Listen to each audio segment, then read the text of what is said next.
Hello friend, कैसे आप सभी लोग। द पॉलिटिकल मास्टर में आप सभी का स्वागत है। आज इस वीडियो में क्लास 10th के एसएसटी का मोस्ट इंपॉर्टेंट क्वेश्चन आंसर करने वाले हैं, जो कि बोर्ड एग्जाम 2023 के लिहाज से बेहद ही महत्वपूर्ण है। सो प्लीज़ इस वीडियो को एंड तक जरूर देखिएगा। तो चलिए इस वीडियो को शुरू करते हैं।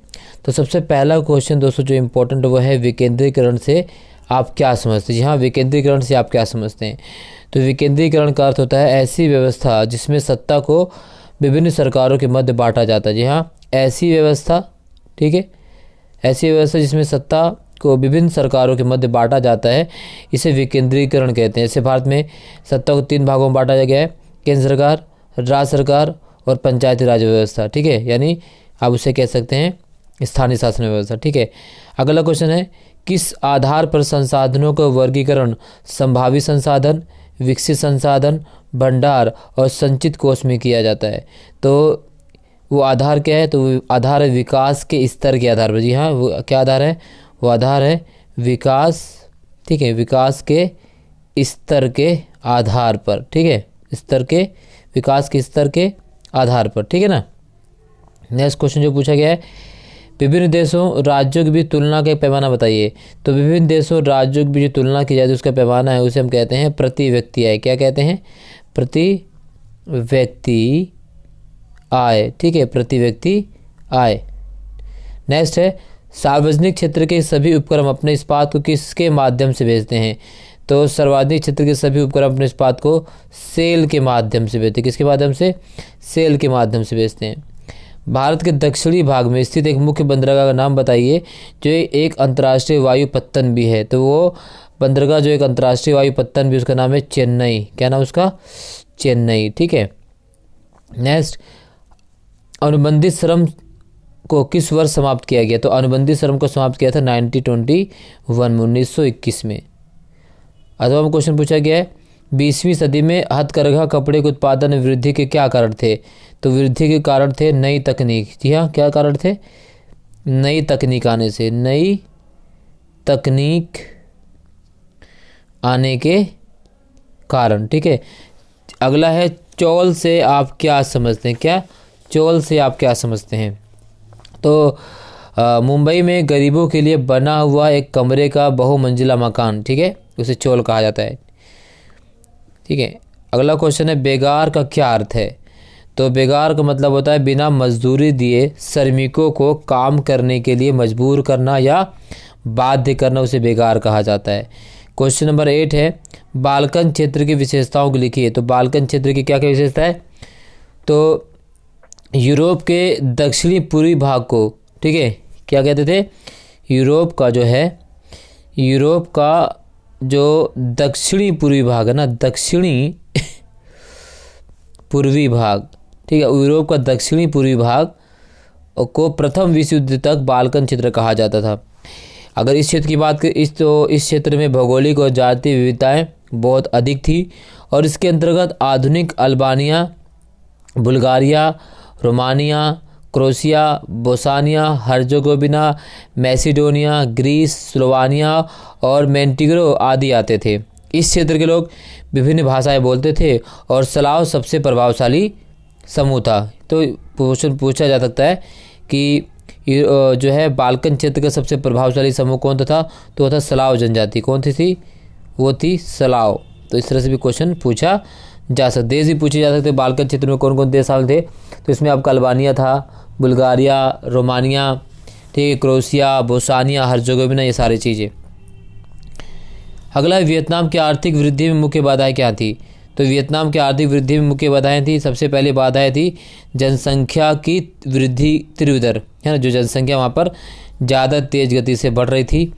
दूसरा था निम्न कृषि उत्पादकता। क्या था, निम्न कृषि उत्पादकता। तीसरा है किसानों के ऊपर अत्यधिक कर्ज हो गया था। तो ये 3 कारण थे वियतनाम में, मुख्य बाधाएं थी। नेक्स्ट है, भारतीय कपड़ा उद्योग को 19वीं सदी की शुरुआत में कड़ी स्पर्धा क्यों झेलनी पड़ी। तो भारतीय कपड़ा उद्योग को 19वीं शताब्दी में कड़ी स्पर्धा झेलनी पड़ी, इसके 3 कारण हैं। जो सबसे पहला कारण है वह भारतीय बाजार में मैनचेस्टर से आयातित माल की भरमार थी। जो मैनचेस्टर से बहुत ज़्यादा माल भारतीय बाज़ारों में आ जाता था, उसकी भरमार थी। दूसरा, 1860, यहाँ 1860 के दशक में भारतीय बुनकरों को अच्छे कपास नहीं मिल पाते थे। और तीसरा कारण था भारतीय बुनकरों द्वारा निर्मित कपड़े मशीनों द्वारा निर्मित कपड़े से महंगे होते थे, क्योंकि भारतीय बुनकर जो कपड़े हाथ से बुनते थे, हाथ से बुनने में कपड़े बहुत ज़्यादा समय लगता था, उसमें मजदूरी भी ज़्यादा लगती थी, इसलिए भारतीय बुनकर द्वारा कपड़ा जो बहुत महंगा होता था, जबकि मशीनों द्वारा कपड़ा काफ़ी सस्ता होता था, कि वो बहुत जल्दी बन जाता था। तो ये कारण थे। अगला क्वेश्चन है, परिवहन प्रौद्योगिकी तथा सूचना एवं संचार प्रौद्योगिकी ने वैश्वीकरण की प्रक्रिया को किस प्रकार से उत्प्रेरित किया है, उपयुक्त कारण देकर स्पष्ट कीजिए। तो अगर हम परिवहन की बात करें और इसको किस प्रकार से ज़्यादा महत्वपूर्ण चीज़, इससे पहले एक क्वेश्चन रहेगा दोस्तों, माफ़ कीजिएगा, 18वीं सदी के मध्य से लंदन की आबादी क्यों फैलने लगी। तो लंदन की आबादी फैलने का सबसे बड़ा कारण क्या था, वो सबसे बड़ा कारण ये था आपका कि पहले 1929 की विश्वव्यापी आर्थिक मंदी कारण बात करते हैं। तो 1929 की विश्वव्यापी आर्थिक मंदी कारण क्या थे। पहला कारण था अत्यधिक उत्पादन, बहुत ज़्यादा उत्पादन हो गया था, खरीदने वाले लोग कम थे, ठीक है, अत्यधिक उत्पादन। दूसरा था प्रथम विश्व युद्ध के बाद वस्तु की मांग में बहुत कमी आई। जब वर्ल्ड वार चल रहा था तो लोग वस्तु बहुत कम खरीद रहे थे, क्योंकि लोग पास पैसे नहीं थे। तीसरा था कृषि उत्पादकों की बहुत ज़्यादा कीमत गिर गई थी। चौथा कारण था रोजगार के अवसर में कमी आ गई थी। और पांचवा, विभिन्न देशों द्वारा अमेरिका से कर्ज लेकर उत्पादन को बढ़ाना और परंतु खरीदार का ना मिलना। इसी प्रकार से अगला क्वेश्चन पूछा गया है, 18वीं सदी के मध्य से लंदन की आबादी क्यों फैलने लगी। कोई 3 कारण। तो पहला कारण था विभिन्न पेशे से जुड़े लोग को लंदन में होना, बहुत सारे लोग लंदन में थे, अनेक प्रकार से पेशे काम करने वाले लोग लंदन में मौजूद थे। दूसरा कारण था लंदन में औद्योगिक विकास का तेज होना। और तीसरा कारण था विशाल कारखानों के लगने के कारण रोजगार के अवसर वृद्धि। और चौथा कारण था इंग्लैंड की राजधानी होने के कारण अनेक राजनयिक पूंजीपति और व्यापारी वहाँ निवास करते थे, ठीक है ना। क्वेश्चन नंबर 10, परिवहन प्रौद्योगिकी तथा सूचना और संचार प्रौद्योगिकी ने वैश्वीकरण की प्रक्रिया को किस प्रकार उत्प्रेरित किया है। यहाँ देख सकते हैं, तो परिवहन के कारण वस्तुओं के आयात निर्यात में सुगमता आ जाती है, आसानी हो जाती है। दूसरा, समुद्री मार्ग के विकास से आयात निर्यात सस्ती हो जाती है। तीसरा कारण कह सकते हैं कि कंटेनर सेवा के विकास से ढुलाई लागत में भारी बचत हुई। और चौथा कारण था दूर संचार सुविधा जैसे telegraph, telephone, mobile phone, fax आदि के विकास से विश्व भर में एक दूसरे से संपर्क करने एवं सूचनाओं के आदान प्रदान में भी क्या हो जाती है, आसानी हो जाती, ठीक है।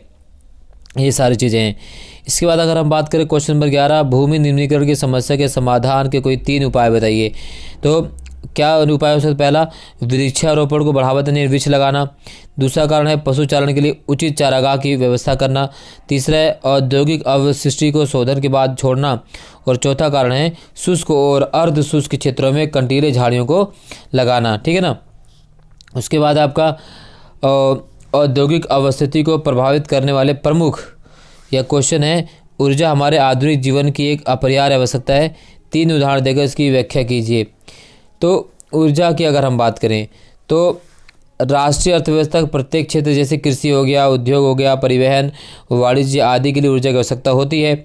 और आधुनिक युग में विकास की कोई भी योजना बिना ऊर्जा के नहीं हो सकती। घरेलू कार्यों के लिए भी ऊर्जा की आवश्यकता होती है। और जीवन में जैसे सुख सुविधाओं की वृद्धि हो रही है, हमें वैसे ऊर्जा की जरूरत भी होती है, जैसे एसी हो गया, फ्रिज हो गया, अनेक प्रकार के संसाधन हो गए उसके इस्तेमाल करने के लिए। औद्योगिक अवस्थिति को प्रभावित करने वाले प्रमुख मानवीय कारकों का वर्णन कीजिए। तो औद्योगिक अवस्थिति को प्रभावित करने वाले प्रमुख कारण कौन कौन से हैं। तो है बाजार, परिवहन के साधन, सस्ते श्रम और सरकारी नीतियाँ। चौथा है 1992 में संविधान संशोधन द्वारा लोकतांत्रिक व्यवस्था के स्थानीय निकाय को किस प्रकार ज़्यादा शक्तिशाली और प्रभावी बनाया गया, ठीक है। इसके बाद है अगला क्वेश्चन है, सामाजिक अंतर कब और कैसे सामाजिक विभाजनों को रूप ले लेते हैं। इन सभी क्वेश्चन के उत्तर दोस्तों हमने यहाँ पर PDF में फॉर्मूला पहले ही दे दिया है, यहाँ पे आप चेक कर सकते हैं, सारी चीज़ यहाँ पर उपलब्ध हैं, है ना, ठीक है। इसके बाद अगला क्वेश्चन है, सामाजिक किस दल को एक राष्ट्रीय दल के रूप में मान्यता कैसे मिलती है। और भारत के किन्हीं 2 राष्ट्रीय दलों के नाम लिखिए। प्राथमिक और द्वितीयक क्षेत्रों में अंतर स्पष्ट कीजिए। मांग जमा क्या है, मांग जमा की किन्हीं 3 विशेषताओं का वर्णन कीजिए। यूरोप में राष्ट्रवाद के विचार के निर्माण में संस्कृति ने एक महत्वपूर्ण भूमिका किस प्रकार निभाई, 5 उदाहरण देकर व्याख्या कीजिए। अथवा पूर्वी की ओर चलो आंदोलन की किन्हीं 5 विशेषताओं का वर्णन कीजिए। गांधी जी ने सविनय आंदोलन क्यों प्रारंभ किया, सविनय आंदोलन की 4 विशेषताओं का वर्णन कीजिए। अन्य शासन व्यवस्थाओं की तुलना में लोग लोकतांत्रिक शासन को अधिक पसंद क्यों करते, किन्हीं 5 कारणों की व्याख्या कीजिए। अगला क्वेश्चन है, सत्ता की साझेदारी से आप क्या समझते हैं और सत्ता की साझेदारी क्यों आवश्यक है? वर्षा जल संग्रहण किसे कहते हैं? वर्षा जल संग्रहण के 5 उद्देश्यों की व्याख्या कीजिए। खनिज संसाधनों का संरक्षण क्यों आवश्यक है? खनिज संसाधनों के संरक्षण को कोई 4 उपाय बताइए। वैश्वीकरण से आप क्या समझते हैं? वैश्वीकरण ने भारत के किस प्रकार लाभान्वित किया है? तो इस प्रकार से ये है। इसके बाद मैप वाला क्वेश्चन है, तो यहाँ पर आप देख सकते हैं सभी उत्तर PDF फॉर्मेट में प्रोवाइड कर दिए गए हैं दोस्तों, तो इसको आप जाके कर सकते हैं। ठीक है, सारा फॉर्मेट ये क्वेश्चन है और इसके बाद आपका सारा उत्तर यहाँ पर दे दिया गया है, तो इसको आप जाकर लिख सकते हैं। सभी क्वेश्चन के उत्तर यहाँ पर मौजूद है, हर एक क्वेश्चन का उत्तर आपको मिल जाएगा PDF फॉर्म में दोस्तों। ठीक है ना, तो इसे आप जाकर नोट डाउन भी कर सकते हैं और इसको पढ़ भी सकते हैं, तो सारी चीज़ें आप यहाँ पर देख सकते हैं। क्लियर, हर एक क्वेश्चन का उत्तर है, सभी उत्तर क्वेश्चन यहाँ पर दे दिए गए हैं जिससे आपको आसानी हो। ठीक, हर क्वेश्चन का उत्तर, ठीक है ना, ये सारी चीज़ें यहाँ पर अवेलेबल हैं, तो इसे आप कर लीजिएगा। बहुत ही इंपॉर्टेंट क्वेश्चन है, चुनिंदा क्वेश्चनों के यहाँ पे शामिल किया गया जहाँ से क्वेश्चन पूछे जा सकते हैं।